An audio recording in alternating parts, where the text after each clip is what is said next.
Welcome to the deep dive. Today, we're jumping into, well, a pretty tangled web of celebrity media empires and some heavy family secrets, all from Emily Henry's novel, Great Big Beautiful Life. Yeah, it's quite a story. We're not just recapping, we're really looking at this ethical maze that Margaret Ives creates for these two journalists who want to tell her story. It's about untangling like a century and a half of deception. Absolutely. So, our mission today is to unpack those Ives family secrets, look at the intense rivalry between Alice Scott, the journalist, and Hayden Anderson, the biographer. And get to that really stunning twist that connects everything together in the end. Okay, so let's set the scene. The main figure is Margaret Ives, heir to this huge media fortune, former child star. Right, who basically vanished like completely off the grid in the early 2000s after this terrible tragedy, just gone. A ghost, pretty much. Until our protagonist, Alice Scott, who works for the Scratch magazine, manages to track her down. And how she does it is kind of amazing. It wasn't some PR contact. It started with an anonymous email tip, apparently. Right, and then Alice just goes full-on detective mode. Totally. Weeks, the book says, just trawling through these old online message boards, looking for any tiny clue, any breadcrumb. Yeah. That this super reclusive Margaret Ives was hiding out on this little island in Georgia. And she finds her, living under the name Irene Mayberry. Pretending to be a local artist, selling mosaics and wind chimes, made from, like, driftwood and shattered glass, which becomes significant later. Okay, so Alice finds her, confronts her, and Margaret agrees to talk. But not so fast. There's a catch. A big one.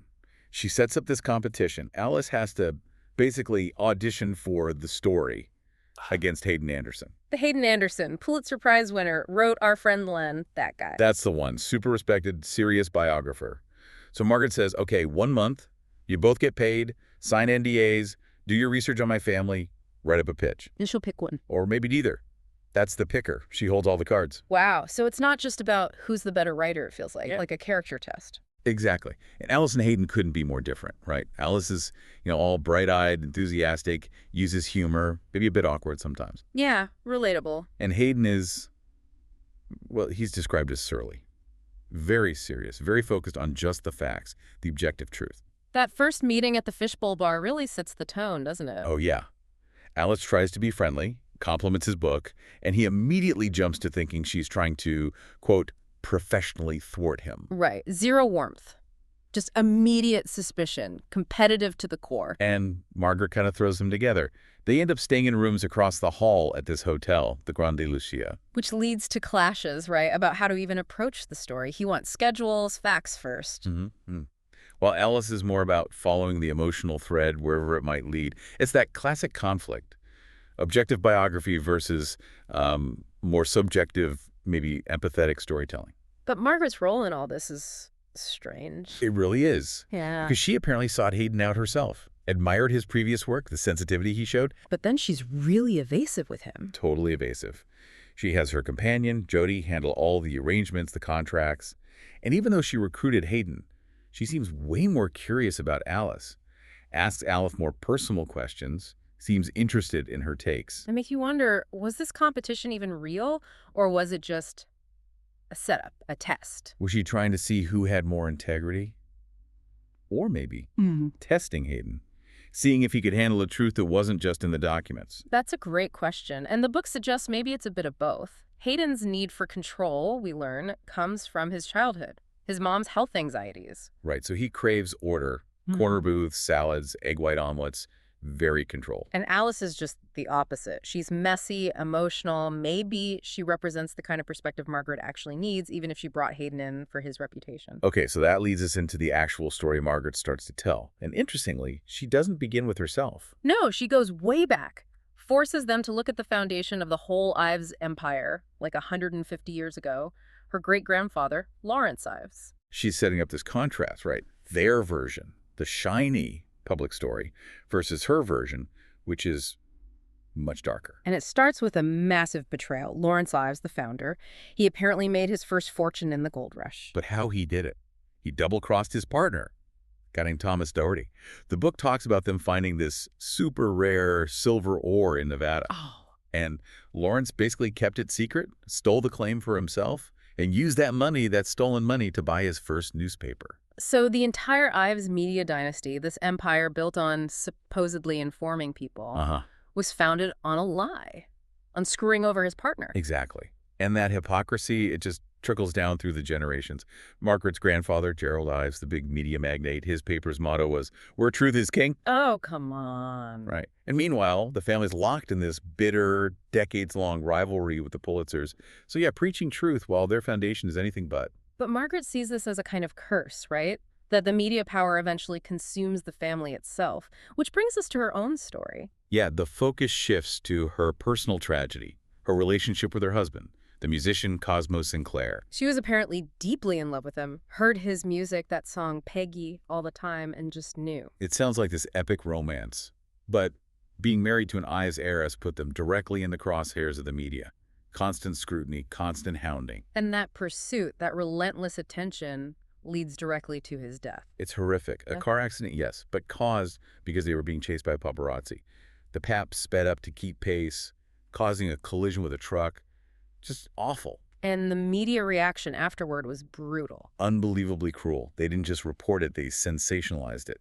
Dubbed her Pushy Peggy, basically blamed her, said the Ives curse struck again, that her fame killed him. That's devastating. And you can see how that would cement her view of the media, the family name, as toxic. Absolutely. It explains everything that follows, especially her intense protectiveness over her younger sister Laura. Right, Laura was already fragile from the media attention, and then there was that whole situation with the cult leader, David Ryan Atwood, that she had to be rescued from. So Margaret disappearing wasn't just about herself.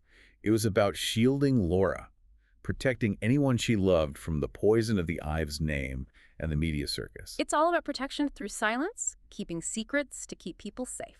And that theme of silence, of hidden things, brings us back to Margaret's art, those mosaics she makes. Yeah, the ones made of driftwood and shattered glass. Alice notices them, feels drawn to them. They're not just pretty objects, they feel loaded with meaning. Alice actually buys one, spends over $2,000 on this small piece. $2,300 for a mosaic she doesn't even know where to put. Exactly. And the title of that specific piece is the clue, the key that unlocks the deepest secret of all. It's titled Nicollet. Nicollet. Okay, so this name rings a bell for Alice. She remembers it from her research. It's like an unofficial Ives family name. Right. It was the secret middle name of Ruth Ives Allen, who was an illegitimate daughter of Margaret's grandfather, Gerald, and his mistress, Nina. And there was an Ives-owned hotel called the Nicollet, too. So the name Nicollet is basically code, generational code for a secret, hidden, but protected member of the family. And Alice starts connecting the dots, and she realizes something huge. She realizes that Hayden Anderson's mother is also named Nicollet. Wait, Hayden, her competitor, his mom is Nicollet. Mm-hmm. And Hayden's mother was born in 1967, right after Cosmo Sinclair died. Oh my God. And this is when Margaret finally tells Alice the truth. Okay, what is it? After Cosmo died, Margaret was pregnant. She had a baby girl, but she was terrified. The Ives curse, the media, everything that destroyed her marriage would destroy this child too. So she gave the baby up. Yes. She arranged for the baby to be adopted secretly.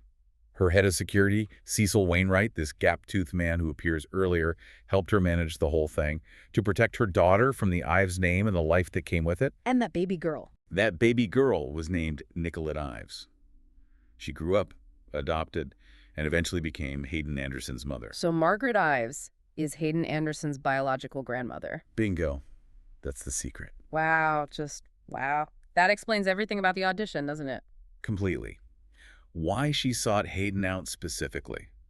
She'd read his book on Len Sterling, admired his thoughtful approach. She wanted him, her grandson, though he didn't know it, to be the one to tell her story, the story of the family he came from. It was her way of trying to connect with him, maybe, without actually saying the words. Seems like it, but she couldn't bring herself to drop that bomb directly. She remained evasive, maybe testing him, maybe just scared. And Hayden, feeling her distance, assuming she just plain dislikes him and his fact-based approach. She quits. He walks away from the competition, thinks she doesn't want him, even though it's this massive career opportunity. And this is Alice's moment, right? The journalist who chased the scoop, dug through message boards, now she knows the entire truth. She knows why Margaret set it up. She knows Margaret secretly wanted Hayden, and she knows the family connection. So what does she do? She could take the story. It's hers now. But she doesn't.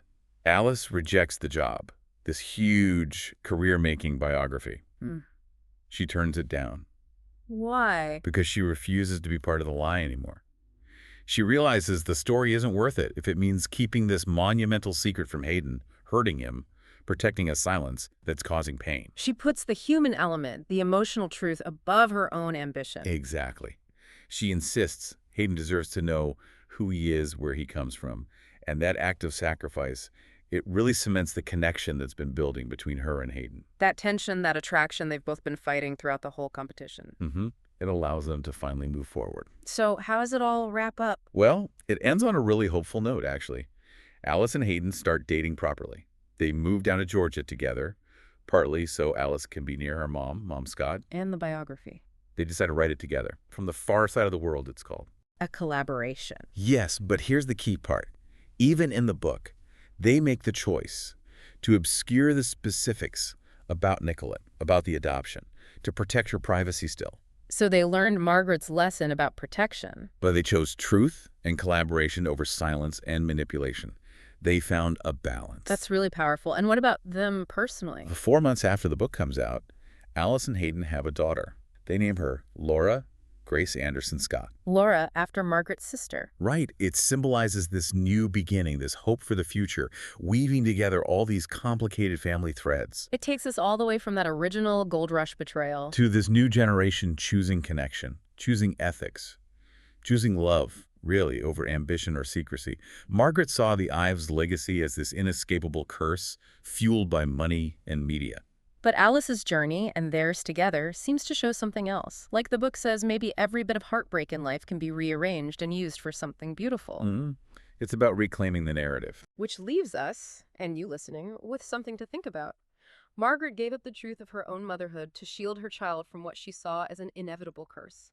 If you faced a similar choice, revealing a profound, difficult truth about your own life versus protecting someone you love from the potential pain of that truth, what would you choose? Is the protection offered by silence ultimately worth the price it demands?